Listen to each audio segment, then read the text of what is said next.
మధ్యాహ్న హారతి చూస్తే घेऊन पंचारते करो बाबां से हारते साई से हारते करो बाबां से हारते उठा उठा हो बांधव वो वालो हर माधव साई रामाधव वो वालो हर माधव ఇక్కడ చూస్తే ముందు घेऊन पंचारति करो बाबां से हारति మనము బాబాకు హారతినిచ్చేదము పంచహారతితో అంటూ ఉటా ఉటా హో బాంధవా ఓ వాలు హారతి అంటే రండి లెమ్ము లెమ్ము రండి బాంధవ బంధువులారా.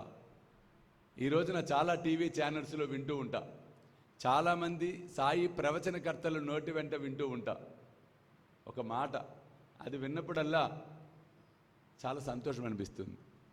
సాయి బంధువులారా అని పిలుస్తున్నారు అందరూ.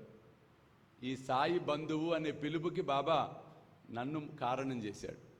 జీ తెలుగు ఛానల్లో 2005లో నా ఎపిసోడ్ ప్రారంభమైనప్పుడు బాబా ఎపిసోడ్ ప్రారంభమను ఎలా సంబోధించాలి భక్తుల్ని, అందరూ స్వామీజీలు ఆత్మ బంధువులారా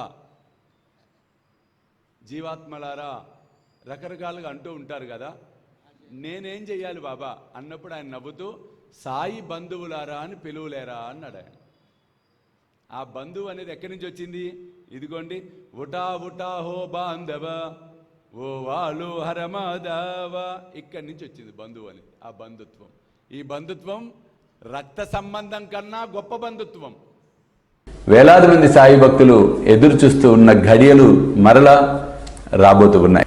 స్వామీజీతో షిరిడి యాత్ర సెప్టెంబర్ 5 గురువారం నాడు బయలుదేరతాం. సెప్టెంబర్ 6, 7, 8 షిరిడిలో వేలాది మంది సాయి భక్తులతో ఈసారి ప్రపంచవ్యాప్తంగా ఉన్న సాయి భక్తులందరినీ కూడా మేము ఇన్వైట్ చేస్తున్నాం ఈ గొప్ప కార్యక్రమానికి.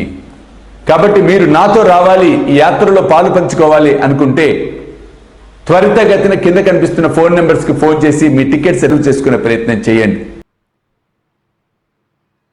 అప్పట్లో మేము ఆనందాన్ని అనుభవించేవాళ్ళం, ప్రతిరోజు గుడికి వచ్చేవాళ్ళం, అందరం ప్రతిరోజు సేజహారతి పాడుకునేవాళ్ళం. ఏ రోజు ఒకళ్ళిద్దరు కనబడకపోయినా వారి గురించి ఏమైందిరా వీళ్ళు రాలేదు, 2-3 రోజులు రాకపోతే వాళ్ళ ఇంటికి వెళ్ళి విచారించేవాళ్ళం, ఎందుకు వీడు రావటంలా, ఏమైంది, వాడికి ఏదైనా కష్టం వస్తే అందరం కలిసి వాడిని కూర్చోబెట్టి ఓదార్చేవాళ్ళం. అది సాయి బంధుత్వం అంటే.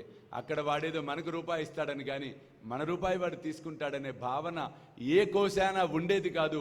కేవలం సాయి భక్తుడంటే ఆ బంధువు నా ఆత్మీయుడన్న భావనే అక్కడ ఉదయిస్తుంది. కాబట్టి అందుకోసం ఇక్కడ సంబోధన ఉటా ఉటా హో బాంధవ ఓ వాలు హరమాధవ సాయి రమాధవ ఓ వాలు హరమాధవ. కాబట్టి బంధువులారా రండి, అందరం మసీదుకు పోదాం, మధ్యాహ్న హారతిని పాడదాం, ఆ రమా వల్లభుడైనటువంటి ఆ సాయినాథుణ్ణి మనమందరం వేడుకొందాం అంటూ పాడుతున్నాం.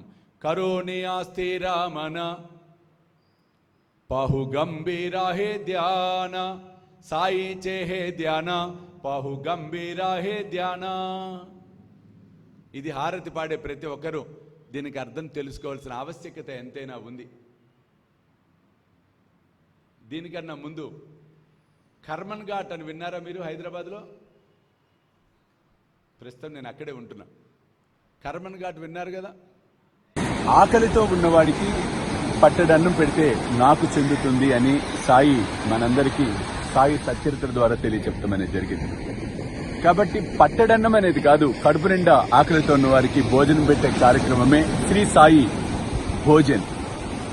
కాబట్టి మీరు కూడా ఈ అద్భుతమైన మహాయజ్ఞంలో పాలు పంచుకొని సాయి కృపకు పాత్రలు కావాల్సిందిగా కోరుతున్నాను. వివరాలకు కింద కనిపిస్తున్న ఫోన్ నెంబర్స్ కి ఫోన్ చేయండి. చూస్తూనే ఉండండి శ్రీ సాయి సర్వస్వం యూట్యూబ్ ఛానల్. ఆంజనేయ స్వామి మందిరం చాలా ఫేమస్.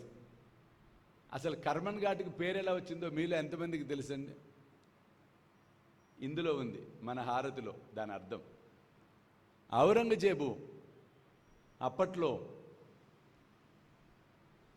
దండయాత్ర ప్రారంభించి హిందూ దేవాలయాలన్నింటినీ కూల్చుకుంటూ వెళ్ళిపోతున్నాడు. ఆ పరంపరలో అతని ఇంటెన్షన్ 2. ఒకటి హిందూ దేవాలయాల్ని నేలమట్టం చేయటం, రెండవది, నిజంగా ఈ దేవాలయంలో శక్తి ఉంటే నన్ను ఆపచ్చు కదా. ఇది అతని ఇంటెన్షన్. కర్మన్ ఘాట్లో వెలసిన ఆ స్వామి మందిరానికి వచ్చాడు ఔరంగజేబు. ఇతను ఆవేశంగా విగ్రహాన్ని కొట్టడానికి లోపల అడుగు పెట్టగానే